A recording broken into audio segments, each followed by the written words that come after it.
ویسے نعت سے نہیں پڑھی جانے جب شروع کی میں نے تو کہا پڑھ جائیں الحمدللہ بہرحال اللہ جزائے خیر عطا فرمائے اور نبی صلی اللہ علیہ وسلم مدح سرائی جس زبان سے ہو یاد رکھیے وہ زبان بڑی محترم زبان ہے، اس کا استعمال ہم کو پھر عام ماحول میں بھی اچھا کرنا چاہیے، کیونکہ نبی صلی اللہ علیہ وسلم مدح سرائی کرنے کو آسان کام نہیں ہے۔ اور میں نے کہا 3 کام ہیں، نعت لکھنا، نعت پڑھنا اور نعت سننا۔ یہ تینوں کام جب تک اجازت وہاں سے نہ ہو تو بندہ نہیں کر سکتا۔ اور آقا کریم رؤوف الرحیم صلی اللہ علیہ وسلم بچپن کا تو واقعہ میرے کو یاد آ گیا، اور وہ بچپن سے پہلے جب ہجرت کی نبی صلی اللہ علیہ وسلم نے، سیدنا صدیق اکبر رضی اللہ عنہ ساتھ تھے، آپ ایک تالاب سے گزرے، مکہ مکرمہ سے جا رہے تھے، راستے مدینہ منورہ قریب وہ تالاب تھا، تو آقا کریم رؤوف الرحیم صلی اللہ علیہ وسلم نے سیدنا صدیق اکبر کا ہاتھ پکڑا اور کہا یہ وہ تالاب ہے کہ جس میں میں آیا تھا جب اپنی والدہ کے ساتھ۔ اور یاد رکھیے آقا کریم رؤوف الرحیم صلی اللہ علیہ وسلم کا صحیح وطن شام ہے، کیونکہ ابراہیم علیہ السلام کا وطن شام ہے اور ابراہیم علیہ السلام جد امجد ہیں، اس لیے حشر کا میدان بھی شام میں لگے گا، عیسیٰ علیہ السلام کا آنا بھی شام میں ہوگا، اور پھر نبی صلی اللہ علیہ وسلم کی جو دادحال ہے وہ مکہ مکرمہ میں، جو نانحال نبی صلی اللہ علیہ وسلم کو مدینہ منورہ ہے۔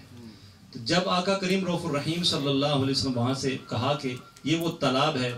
جب اپنی والدہ کے ساتھ میں 4 سال عمر تھی میری، تو اس وقت اس تالاب میں میں نے تیراکی کی تھی، یہی میں نے تیراکی سیکھی ہے۔ اور پھر آپ کو پتہ ہے وہ سفر میں جب حضرت عبداللہ کا وصال ہوا اور بی بی آمنہ آقا کریم رؤوف الرحیم صلی اللہ کو اپنے وطن اقدس میں تھی، تو آپ نے حضرت عبدالمطلب سے اجازت لی کہ میں اپنے گھر جانا چاہتی ہوں، یعنی تو پھر انہوں نے فرمایا ابھی نہیں، اجازت نہیں ہے۔ تو جب آقا کریم رؤوف الرحیم صلی اللہ 4 سال کے ہو گئے، بڑے ہو گئے، تو پھر دوبارہ پوچھا تو کہا اب آپ جائیں۔ تو واپسی پر جب آقا کریم رؤوف الرحیم صلی اللہ علیہ وسلم کے ساتھ حضرت ام احمد بھی آپ کے ساتھ تھیں، حضرت عبد الرحمن بن عوف رضی اللہ عنہ کی والدہ شفا بھی آپ کے ساتھ تھیں، اور کچھ قافلہ تھا۔ واپسی پر مقام ابوا جب آیا تو وہاں پر بی بی آمنہ کی طبیعت خراب ہو گئی، سخت بخار ہوا۔ جب سخت بخار ہوا تو فرمایا یہ کہ پڑاؤ کیا جائے گا، وہاں پہ پڑاؤ کیا گیا۔ اب حضرت ام ایمن کو اور حضرت شفا کو حضرت سیدہ بلاتی ہیں اور کہتی ہیں مجھے لگتا ہے کہ اب میرا آخری وقت ہے، مقام ابوا پر آخری وقت ہے، جو میرا بیٹا ہے نا یہ بڑے نصیبوں والا ہے، اس کو بلاؤ۔ آقا کریم رؤوف الرحیم صلی اللہ علیہ وسلم کی مقدس حیات مبارک جاری 4-5 سال تھی، بلایا گیا اور سیدہ نے اپنا مقدس ہاتھ نبی صلی اللہ علیہ وسلم کے سر انور پر اور چہرے پر پھیرا۔ وہ اشعار کو محدثین نے اپنی نقل کیا ہے، تاریخ والوں نے بھی نقل کی ہے، جو اس وقت سیدہ نے اشعار کہے تھے کہ یہ میرا بیٹا بہت خوبصورت ہے، بہت حسین ہے، اور اس کی ولادت کے وقت میں نے اتنا نور آیا کہ میں نے شام کے ملحات دیکھے، شام کے ملحات،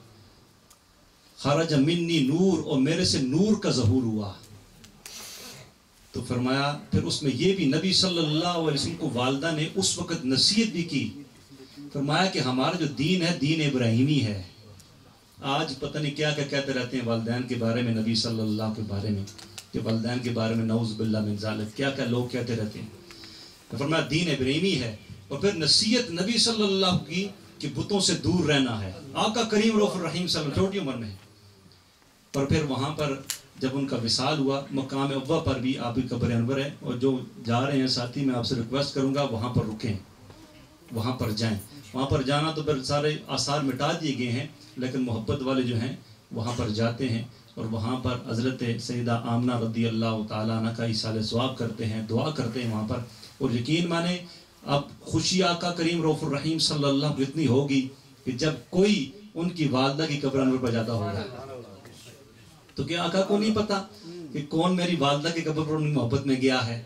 تو اس لیے جو ساتھی بھی جا رہے ہیں یہ ریکویسٹ میری ساتھ لے کر جائیں کہ حضرت بی بی آمنہ رضی اللہ تعالیٰ، اور ربیع الاول کا مہینہ ہے، اور ربیع کسی اور مہینے میں حضرت بی بی آمنہ کی یاد آئے یا نہ آئے، ربیع الاول کے مہینے میں سنی کو ان کی یاد لازمی آتی ہے، قدرتی بات ہے، نیچرلی بات ہے، کیونکہ ولادت کا مہینہ ہے، اور ولادت کے مہینے میں بی بی آمنہ کی یاد جو ہے وہ لازمی آتی ہے، ضرور بے ضرور سینوں میں جگمگاتی ہے۔ اور کیوں نہ ہو کہ وہ آقا دو جہاں جناب محمد الرسول اللہ صلی اللہ علیہ وسلم کی والدہ ہیں۔ اللہ ان کی قبر پر کروڑوں رحمتوں کا نزول فرمائے، اور ان کی طفیل امسن کی والدہ حیات ہیں، ان کو عمر دراز بالخیر صحت عافیت کے ساتھ عطا فرمائے، اور جن کی والدہ دنیا سے چلی گئی ہے ان کی قبروں کو جنت کے باغوں میں سے باغ بنائے۔ نعت رسول مقبول صلی اللہ علیہ وسلم کے لیے سلمان اقبال نقشبندی بھائی تشریف لاتے ہیں اور نبی صلی اللہ کی بارگاہ میں نظر آنا ہے۔